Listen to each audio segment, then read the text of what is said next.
हमारे बीच में उपस्थित माननीय मुख्यमंत्री जी हरीश रावत जी, हमारे आलोक मेहता जी आउटलुक ग्रुप के प्रमुख,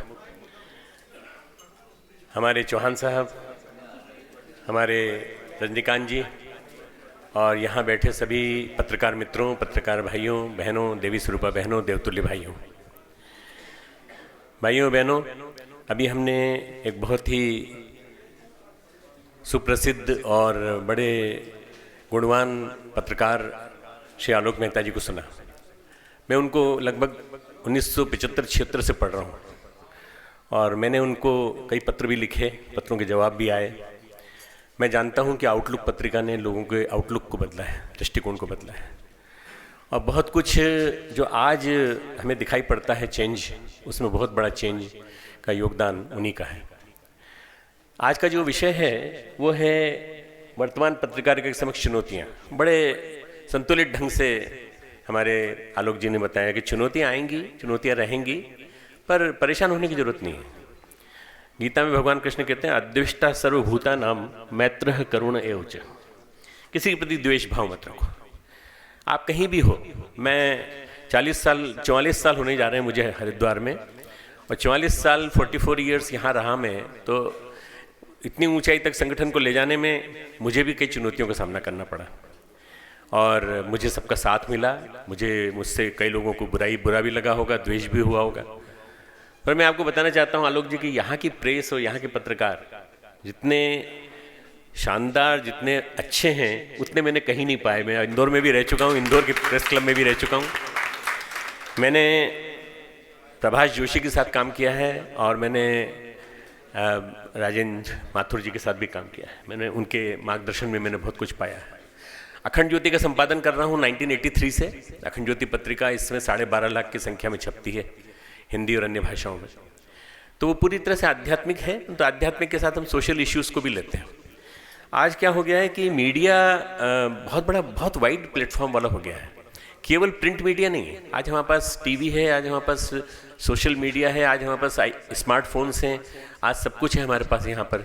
तो उसमें क्या है कि कब क्या चीज़ वायरल हो जाए, कब क्या चीज़ कहाँ पहुँच जाए, कब किस रूप में पहुँच जाए, किस तरह से परवर्टेड वे में पहुँच जाए, कुछ भरोसा नहीं।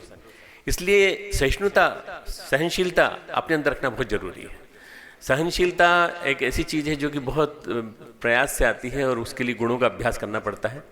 मैं समझता हूँ कि एक पत्रकार का इंटरनली अंदर से आध्यात्मिक होना बहुत ज़रूरी है।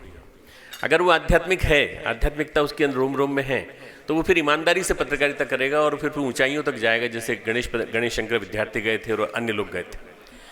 तो मैंने यहाँ यूनिवर्सिटी में सबसे पहले 2005 में पत्रकारिता में MJMC चालू किया, DJMC चालू किया, डिप्लोमा चालू किया और मेरे साथ मेरे पास जो बच्चे थे वो धीरे धीरे पढ़ते पढ़ते निकलते आज सारे शीर्ष समाचार पत्रों में और शीर्ष चैनल्स में मेरे बच्चे काम कर रहे हैं।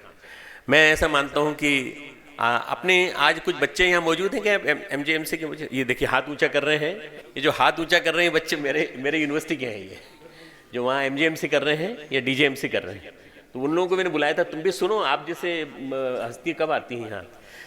तो ये जो बच्चे हैं, इन लोगों ने भी एक तरह से इतिहास नया लिखा है। इन्होंने नया एक समाचार पत्र निकाला, संस्कृति संचार।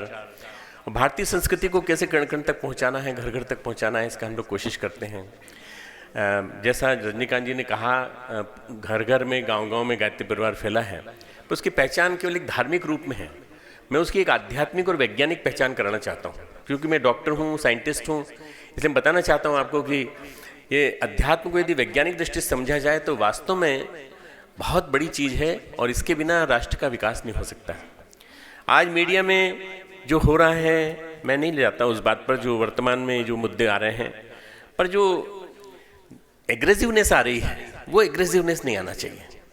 जहाँ आप एग्रेसिव हो जाते हैं वहाँ आप अपना होश खो बैठते हैं और उसमें फिर आप कुछ तो भी बोल जाते हैं, भले बाद में आप सॉरी कहते हैं तो बात अलग है, परंतु मैं सोचता हूँ एग्रेसिवनेस नहीं आना चाहिए। व्यक्ति के प्रति, मानव के प्रति, विशेष रूप से आज चूंकि हमारी नारी शक्ति का दिवस मनाया जा रहा है पूरे विश्व में, आज हमें एक नारी शक्ति का एक भाव, जो प्रेम का और स्नेह का और करुणा का और सहनशीलता का, नारी सहनशीलता की देवी है।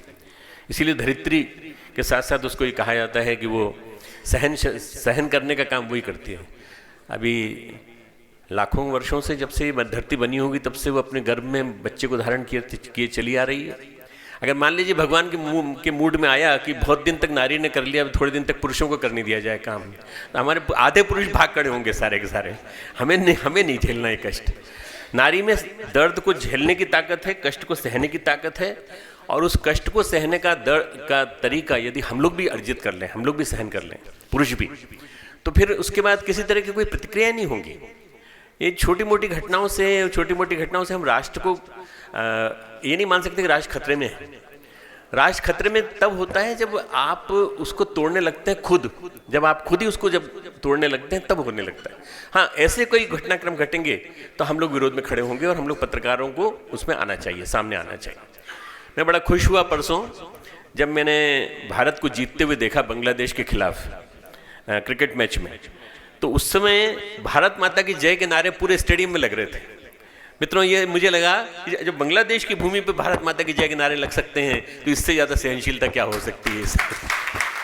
भारत में भारत माता की जय लगाना लोगों को डर लग रहा है, पर बांग्लादेश में भारत माता की जय के नारे लग रहे हैं। अपने देश में बहुत बड़ी चीज़, हमारी विरासत जो है वो ऋषियों की संस्कृति है, और ऋषियों की संस्कृति का केंद्र है कनखल, हरिद्वार, ऋषिकेश, देवप्रयाग, हमारा ये हिमालय।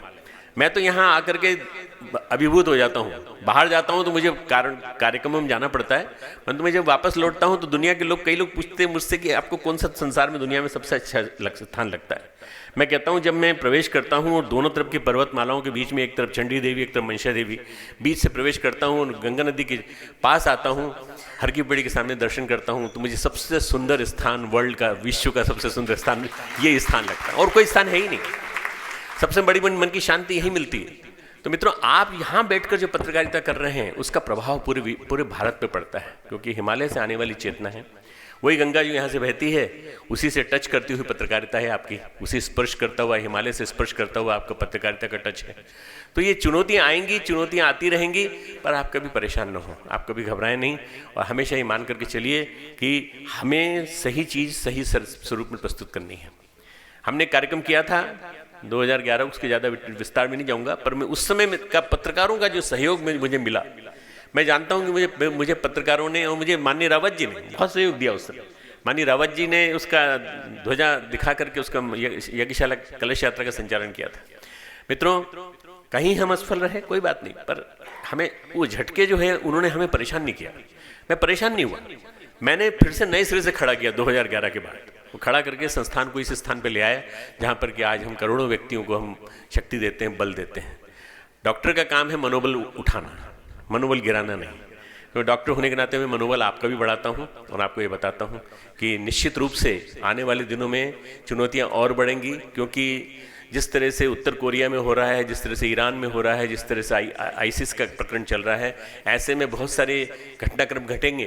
पर ऐसे में हमारी लेखनी संतुलित होनी चाहिए और हमें लोगों की राष्ट्रीयता की भावना को जगाने का काम वैसे ही करना चाहिए जैसे गणेश शंकर विद्यार्थी जी ने किया था और जैसे लोकमान्य तिलक ने किया था।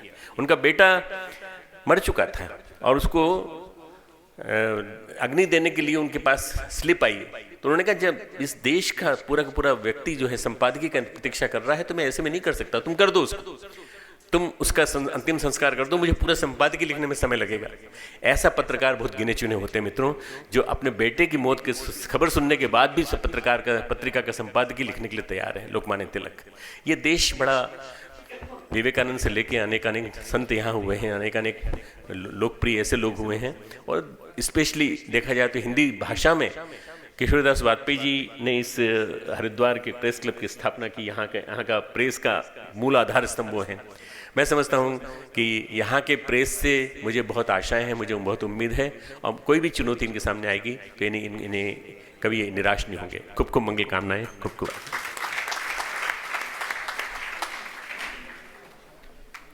धन्यवाद डॉक्टर साहब। भारतीय अध्यात्म, संस्कृति, दर्शन और राष्ट्रीयता, बहुत सारे पहलुओं को डॉक्टर साहब ने संक्षेप में छुआ और हमें बता गए कि चुनौतियों के बीच में क्या करणीय है। बहुत बहुत धन्यवाद।